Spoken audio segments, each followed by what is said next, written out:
Subscribe करिए हमारे channel target UP TET CTET को और बेल आइकन को दबाइए। हेलो फ्रेंड्स, मैं रेनू स्वागत करती हूँ आप सभी भावी अध्यापक एवं अध्यापिकाओं का आपके अपने channel target UP TET CTET में। दोस्तों, आज की इस क्लास में हम आपके डीएलएड 4th सेमेस्टर के फर्स्ट पेपर आरंभिक स्तर पर भाषा एवं गणित के पठन लेखन क्षमता के विकास के अंतर्गत आप लोग के मोस्ट इंपॉर्टेंट बहुविकल्पी क्वेश्चंस की सीरीज में पार्ट 2 पढ़ने वाले हैं हम लोग। ठीक है, तो चलिए स्टार्ट करते हैं। पार्ट 2 में जितने भी प्रश्न हैं हम सभी को देखेंगे यहाँ पर। तो चलिए, क्वेश्चन नंबर 51 है, यथाशक्ति में कौन सा समास है। बहुत ही फेमस प्रश्न है ये। यथाशक्ति में कौन सा समास है? अव्ययी भाव, द्विगु, द्वंद्व या तत्पुरुष। तो राइट आंसर हो जाएगा ऑप्शन नंबर आ, अव्ययी भाव समास। ठीक है, क्वेश्चन नंबर 52 पे आते हैं। कृष्ण सर्प में कौन सा समास है? कृष्ण मतलब काला, सर्प मतलब सांप। सांप कैसा है? काला है। उसका रंग कैसा है? काला है। और ये विशेषता बता रहा है कि सांप है लेकिन वो उसका रंग कैसा है? काला है, काला सांप है। यानी कि यहाँ पर जब विशेषण और विशेष्य की बात होगी तो यहाँ पर हो जाएगा कर्मधारय समास। जैसे कि महाकवि, महाकवि में भी क्या होता है? कर्मधारय समास होता है। नील कमल, इस तरीके के जो वर्ड होते हैं, नीला कमल। ठीक है, जहां पर किसी की विशेषता बताई जाती है, विशेषण विशेष्य की बात होती है, वहां पर हो जाता है कर्मधारय समास। क्वेश्चन नंबर 53 है, पीतांबर में कौन सा समास है? अव्ययी भाव, बहुव्रीहि, द्विगु या फिर द्वंद्व।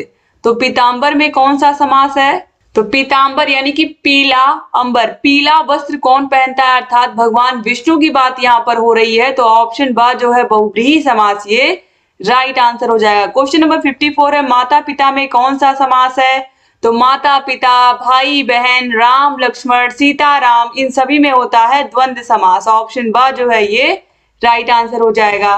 क्वेश्चन नंबर 55 है, चतुर्मुख में कौन सा समास है?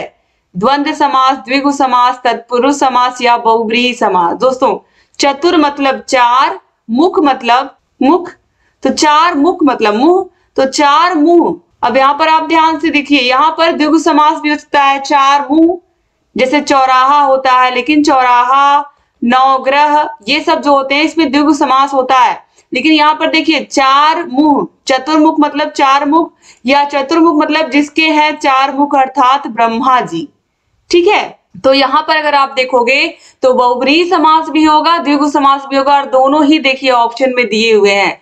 जबकि ऐसा नहीं करना चाहिए। अगर चतुर्मुख इस तरीके का प्रश्न पूछता है तो या तो यहाँ पर द्विगु समास देना चाहिए था या तो यहाँ पर बहुव्रीहि समास ही देना चाहिए था। तो चतुर्मुख मतलब चार है मुख जिसके अर्थात ब्रह्मा। तो यहाँ पर अगर देखा जाए इस तरीके से तो यहाँ पर ऑप्शन द सही होगा। और अगर हम संख्या के अकॉर्डिंग देखें, जैसे कि चौराहा में होता है द्विगु समास, नवग्रह में होता है, नवग्रह में होता है, इसके अलावा नवरात्रि में होता है, ठीक है, त्रिकोण में होता है, तिराहा में होता है, वैसे ही पंचवटी में होता है द्विगु समास। उसी प्रकार से यहाँ पर हम चतुर्मुख में भी लेंगे तो यहाँ पर द्विगु होगा। लेकिन आपको पता है जैसे कि चतुर्मुख हुआ, गजानन हुआ, इस तरीके के जो वर्ड होते हैं, या फिर चक्रधारी हुआ, नीलकंठ हुआ, ये सब क्या है? दशानन हुआ, ये सब कोई ना कोई तीसरा अर्थ देते हैं। जैसे कि दशानन हम रावण के लिए प्रयोग करते हैं, गजानन हम भगवान गणेश के लिए प्रयोग करते हैं, ठीक है, और नीलकंठ हम भगवान शिव के लिए प्रयोग करते हैं। उसी प्रकार से चतुर्मुख हम भगवान ब्रह्मा के लिए प्रयोग करते हैं, और इन सभी में बहुव्रीहि समास होता है। ठीक है, तो यहाँ पर दोनों ही सही है। ऑप्शन ब द्विगु भी सही है, बहुव्रीहि भी सही है। ठीक है, अगर हम केवल चार मुख लेंगे तो द्विगु सही होगा, लेकिन अगर यहाँ पर तीसरा अर्थ होगा तो बहुव्रीहि भी सही होगा। तो कंफ्यूज मत होइएगा आप लोग। ठीक है, लेकिन बिल्कुल अगर हम राइट बात करें, चतुर्मुख चार है मुख जिसके अर्थात ब्रह्मा जी। तो अब आगे बढ़ते हैं क्वेश्चन नंबर 56 पर। काला घोड़ा दौड़ रहा है, इस वाक्य में काला क्या? ध्यान से आप लोग देखिएगा, घोड़ा किसी नाउन या प्रोनाउन की जब विशेषता बताता है जो वर्ड, वो क्या होता है? एडजेक्टिव होता है, विशेषण होता है। तो घोड़ा क्या है? नाउन है, संज्ञा है। ठीक है, घोड़ा कैसा है? काला है। ये काला शब्द इसकी विशेषता बता रहा है, तो ये क्या हो गया? विशेषण हो गया। तो ऑप्शन अ जो है ये राइट आंसर हो जाएगा। ठीक है, क्वेश्चन नंबर 57 पे आते हैं। जो अव्यय क्रिया की विशेषता प्रकट करता है उसे कहते हैं क्रिया विशेषण, विशेषण, क्रिया या उपयुक्त सभी। तो जो अव्यय क्रिया की विशेषता बताते हैं वे क्रिया विशेषण कहलाते हैं। ऑप्शन आ जो है ये राइट आंसर हो जाएगा। क्वेश्चन नंबर 58 है अधिक मत बोलो में क्रिया विशेषण है। अधिक मत बोलो, बोलो मतलब यहाँ पर देखिए बोलना जो है क्रिया है और ये जो अधिक शब्द लगा है ये इसी के लिए लगा है, तो इसमें जो क्रिया विशेषण है वो अधिक शब्द है। ऑप्शन नंबर आ जो है अधिक, ये राइट आंसर हो जाएगा। क्वेश्चन नंबर 59 है निपात है इसमें से हाँ, जी, मत, खबरदार या उपयुक्त सभी। तो निपात है हाँ, जी, मत, खबरदार या उपयुक्त सभी, तो राइट आंसर हो जाएगा ऑप्शन नंबर द उपयुक्त सभी। क्वेश्चन नंबर 60 है इसमें से तत्सम है आंत्र, अग्नि, उत्तिष्ठ या उपयुक्त सभी, तो ये सभी तत्सम शब्द हैं, सभी संस्कृत के वर्ण हैं। क्वेश्चन नंबर 61 है इसमें तद्भव कौन सा है, अगम, आंच, आग या उपयुक्त सभी, तो यहाँ पर भी राइट आंसर है ऑप्शन नंबर द उपयुक्त सभी। आग को अग्नि कहते हैं, आप लोगों को पता ही है। क्वेश्चन नंबर 62 है ब वर्ण का उच्चारण स्थान क्या है, तो ब किसमें आता है, प, फ, ब, भ, म, तो ये जो प वर्ग के वर्ण होते हैं इनका उच्चारण होता है ओष्ठ से। ऑप्शन सा जो है ओंठ, ये राइट आंसर हो जाएगा। क्वेश्चन नंबर 63 है कामायनी के रचनाकार कौन है, तो जयशंकर प्रसाद हैं, ये इनका बहुत ही बड़ा प्रसिद्ध महाकाव्य है कामायनी। क्वेश्चन नंबर 64 है मनुष्यता में है, मनुष्यता किस प्रकार की संज्ञा है, जातिवाचक, भाववाचक, व्यक्तिवाचक या उपयुक्त सभी, तो ये एक भाववाचक संज्ञा, जैसे कि बचपन या बचपना हो गया, मनुष्यता, ये सब भाववाचक संज्ञा के अंतर्गत आते हैं। क्वेश्चन नंबर 65 है पर्वत है जातिवाचक संज्ञा, व्यक्तिवाचक संज्ञा, भाववाचक संज्ञा या कोई नहीं, तो ये जातिवाचक संज्ञा है। क्वेश्चन नंबर 66 है भाषा की इकाई है लिपि, व्याकरण, ध्वनि या समास, तो ध्वनि जो है ये किसी भी भाषा की इकाई होती है। क्वेश्चन नंबर 67 है हिंदी वर्णमाला में स्वरों की संख्या कितनी है, तो हिंदी वर्णमाला में स्वरों की संख्या 11 है और संस्कृत में 13 है, याद रखिएगा ऑप्शन ब सही हो जाएगा। क्वेश्चन नंबर 68 है हिंदी वर्णमाला में व्यंजनों की संख्या कितनी है, तो व्यंजनों की संख्या 33 है, ऑप्शन द जो है सही हो जाएगा। क्वेश्चन नंबर 69 है वर्णों का निर्माण होता है स्वरों से, व्यंजनों से, आ और ब दोनों से या कोई नहीं, तो वर्ण बनते हैं स्वर और व्यंजन दोनों के मेल से, ऑप्शन सा जो है ये सही हो जाएगा। क्वेश्चन नंबर 70 है हिंदी वर्णमाला में कितने वर्ग हैं, तो दोस्तों राइट आंसर हो जाएगा ऑप्शन नंबर सा 5। क्वेश्चन नंबर 71 है हिंदी वर्णमाला में मूल रूप से कितने स्वर होते हैं, तो दोस्तों आप सभी को पता है कि हिंदी वर्णमाला में जो स्वरों की संख्या होती है वो होती है 11, ठीक है। तो दोस्तों यहाँ पर जो आपके सीरीज में आंसर दिया है वो 7 दिया है, और यहाँ पर अगर हम हिंदी वर्णमाला में मूल रूप से कितने स्वर है इसकी बात करें तो यहाँ पर जो आंसर दिया है वो दीर्घ स्वर के अकॉर्डिंग दिया है, ठीक है। जो दीर्घ स्वर होते हैं उनकी संख्या कितनी होती है, 7 होती है, ठीक है। तो देखिए बड़ा आ, बड़ी ई, बड़ा उ, ए ओ औ, यही होते हैं दीर्घ स्वर, ठीक है। तो यहाँ पर जो प्रश्न है वो उसको इस तरीके से पूछना चाहिए था कि हिंदी वर्णमाला में दीर्घ स्वरों की संख्या कितनी है, ठीक है। तो यहाँ पर ऑप्शन द जो है 7 ये राइट आंसर होता है, ठीक है। तो आप लोग इसको समझ लीजिए दोस्तों कि ये दीर्घ स्वरों के अकॉर्डिंग यहाँ पर आंसर 7 है, ठीक है। आगे बढ़ते हैं हम लोग। क्वेश्चन नंबर 72 है वर्णमाला में अंतस्थ व्यंजन है, तो अंतस्थ व्यंजन य, र, ल, व यही 4 होते ही हैं, और तीनों श और ह ये क्या है, ये है ऊष्म व्यंजन, ये क्या है ऊष्म व्यंजन है, ठीक है। आगे बढ़ते हैं।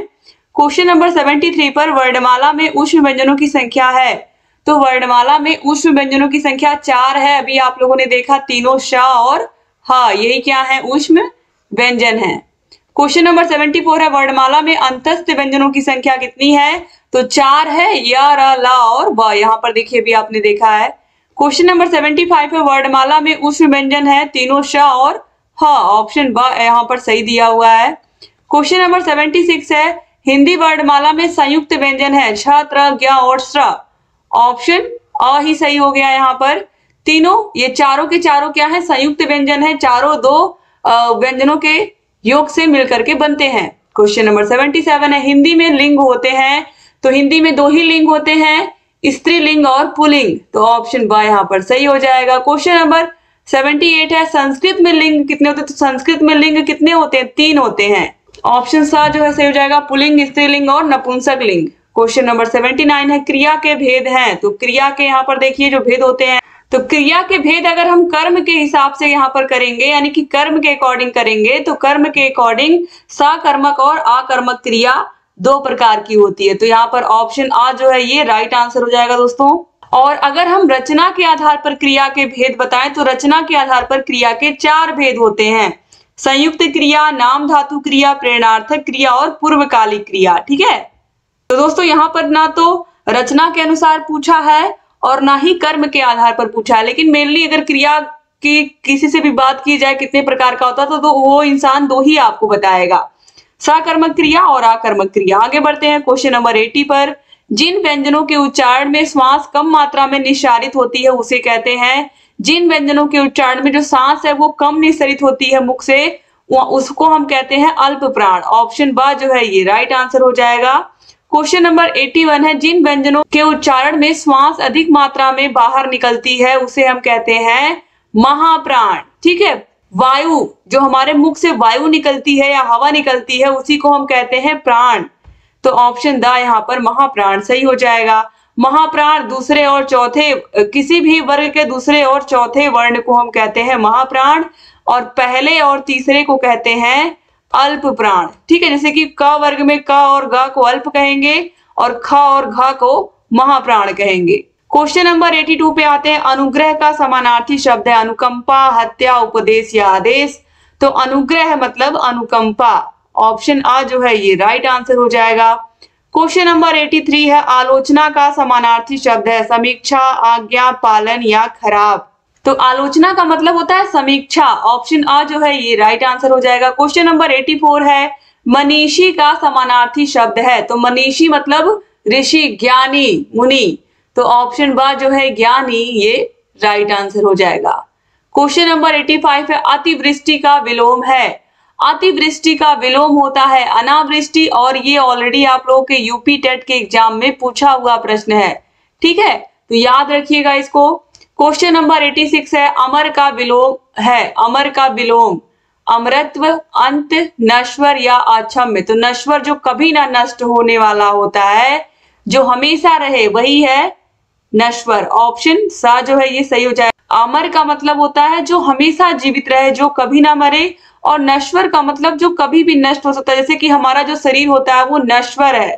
ठीक है, एक समय के बाद इसका कोई मोल नहीं रहेगा। जब व्यक्ति पैदा होता है, फिर वो जवान होता है, धीरे धीरे वो बूढ़ा होता है और फिर उसको ये शरीर छोड़ करके जाना ही पड़ता है। तो सबका शरीर क्या है, नश्वर है, एक दिन सबको इसको त्यागना ही है। क्वेश्चन नंबर 87 है। संयुक्त व्यंजन है छ, त्र, ज्ञ। ऑप्शन आ में ही बिल्कुल सही दिया हुआ है। क्वेश्चन नंबर 88 पे आते हैं। संयुक्त व्यंजन छ बनता है क और श से मिलकर के। ऑप्शन आ ही सही दिया हुआ है। क्वेश्चन नंबर 89 है। त और र के मिलने से क्या बनता है, तो त और र के मिलने से त्र बनता है। ऑप्शन ब जो है ये राइट आंसर हो जाएगा। क्वेश्चन नंबर 90 है। चंद्रमा, फंदा, अंत में यहाँ पर क्या है, चंद्रमा में आधा ना छिपा है, फंदा में भी आधा ना है और अंत में भी आधा ना है। तो आपको पता ही है ये अनुस्वार होता है। चाहे तो हम चंद्रमा ऊपर बिंदी लगा के भी लिख सकते थे, फंदा भी, अंत भी ऊपर बिंदी लगा के लिख सकते थे। तो ये अनुस्वार है। क्वेश्चन नंबर 91 है। कई वाक्यों का समूह कहलाता है। कई वाक्यों का समूह कहलाता है अनुच्छेद। ऑप्शन सा जो है यहाँ पर ये राइट आंसर हो जाएगा। क्वेश्चन नंबर 92 है। सबसे प्राचीन भाषा कौन सी है, तो सबसे प्राचीन भाषा हमारी संस्कृत है। ऑप्शन सा जो है ये राइट आंसर हो जाएगा। क्वेश्चन नंबर 93 है। निम्न में से शुद्ध वाक्य है। तुम मुझसे नाराज हो, हम तुमसे नाराज, तुम हमसे नाराज हो, तुम मुझ पे नाराज हो या तुम मुझ पर नाराज हो। तो तुम मुझ पर नाराज हो, ये ऑप्शन द बिल्कुल सही है। क्वेश्चन नंबर 94 है। शुद्ध वाक्य का चयन करें। तुम चलो मेरे को आता है, तुम चलो मैं आता हूं, तुम चलो हम आते हैं या तुम चलो मैं आया रहा हूं। तो राइट आंसर ऑप्शन ब है, तुम चलो मैं आता हूं। क्वेश्चन नंबर 95 है। शुद्ध वाक्य का चयन करें। राजन की आदत बड़ा खराब है, राजन की आदत बड़ी खराब है, राजन को आदत खराब है, राजन की आदत बड़ा खराब है। तो राइट आंसर ऑप्शन ब ही है, राजन की आदत बड़ी खराब है। क्वेश्चन नंबर 96 है। कृषि, गृह, पृथ्वी के पहले वर्ण में कौन सा स्वर मात्रा के रूप में लगा है, तो ये री की मात्रा होती है। कृषि, गृह, पृथ्वी या कृति, कृपा, इन सभी में ये जो लगता है नीचे ये होता है री की मात्रा। तो ऑप्शन बा यहाँ पर राइट आंसर हो जाएगा। क्वेश्चन नंबर 97 पे आते हैं। आत्म उपसर्ग लगने से बनेगा। सम्मान में अगर आत्म शब्द जोड़ देंगे तो आत्म सम्मान हो जाएगा आत्म उपसर्ग से। साक्षात्कार में अगर हम आत्म शब्द जोड़ देंगे या उपसर्ग तो ये आत्म साक्षात्कार बन जाएगा। तो ऑप्शन सा जो है आ और बा दोनों ये राइट आंसर हो जाएगा। क्वेश्चन नंबर 98 है। भी है निपात क्रिया और वह दोनों या विशेषण, तो ये है निपात। क्वेश्चन नंबर 99 है। विद्यालय में संधि है तो विद्या धन आलय। हम इसका जब संधि विच्छेद करेंगे तो विद्या धन आलय, तो आ और आ मिलकर के बड़ा आ यानी कि दीर्घ हो जाएगा। तो दीर्घ स्वर संधि ऑप्शन आ जो है ये राइट आंसर हो जाएगा। क्वेश्चन नंबर 100 है। पठन धातु से संबंधित है। पठन किस धातु से संबंधित है? तो पठन पठ धातु से संबंधित है। ऑप्शन आ जो है पठ धातु ये राइट आंसर हो जाएगा। और इस तरीके से जितने भी प्रश्न थे आप लोगों के पार्ट 2 में, पार्ट 2 के सारे क्वेश्चंस को हमने कंप्लीट कर लिया दोस्तों। और अगर आपको आठों के आठों विषयों के हाथों से लिखे हुए नोट्स चाहिए जो मैंने खुद लिख करके बनाए हैं, सारे विषयों के चैप्टर वाइज टेस्ट, सारे विषयों के क्लासेस, सारे विषयों की मास्टर क्लासेस, सारे विषयों के प्रीवियस ईयर क्वेश्चन पेपर्स, सारे विषयों के राजन सीरीज पवन सीरीज की पूरी पीडीएफ और ये पूरी की पूरी सीरीज की क्लासेस, कोई ऐड कोई प्रचार नहीं आएगा। ये सब आपको मिलेगा हमारे app target UP TET CTET app में। ऐप की link description box comment box दोनों जगह मिल जाएगी। और जहां कहीं कोई भी डाउट है हमसे पूछते रहिए। आपके लिए क्लासेस लेकर के आते रहेंगे और आपकी जो तैयारी है उसको बेहतर से बेहतर करवाते रहेंगे। चैनल से बने रहिए और सारे क्लासेस को भी देखते रहिए। जहां कहीं कोई भी डाउट हो हमसे पूछते रहिए। क्लास को शेयर करना मत भूलिएगा दोस्तों, जरूर शेयर कर दीजिएगा।